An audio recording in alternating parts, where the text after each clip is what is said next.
This week in Parliament we had a whole variety of subjects, as is usually the case, but one particular meeting which I found very interesting was what we call a cross-party group.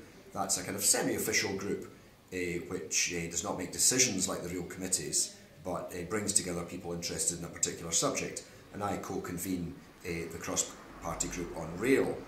What we had this week was a presentation from the folk at Glasgow Airport about the rail link that is going to be built between Glasgow Central Station and the airport.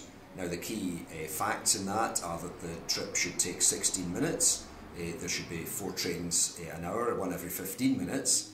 The cost is looking like being £144 million, and interestingly it will be a tram train link which we have not had in Scotland before.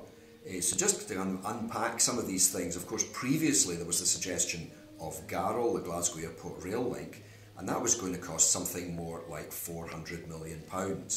And really that was just too much money at a time when expenditure was very tight and it really was not justified. And the big difference then was that it was a heavy mainline railway line which would have taken normal railway trains right into the airport, and it meant that a lot of land was needed, the fuel storage at the airport would have to be moved, and there was just huge expense. And I was certainly convinced that that was not the right thing to do.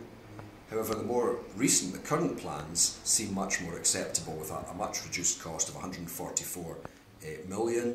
The tram would only take one stop, that would be at Paisley-Gilmer Street, and can go right into Central, where extra platforms have already been installed.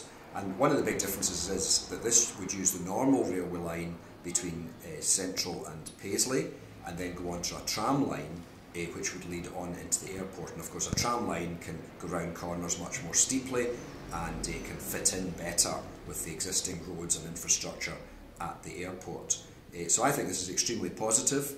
Other countries have these trams which also run on the main lines, normal railway lines. That has not happened so far in the UK, but a pilot is going on at the moment down in Sheffield, and assuming that is successful, then that will also allow this to happen in Scotland. So it's an exciting prospect. It was a really good presentation from the airport, and I'm very hopeful this will go ahead.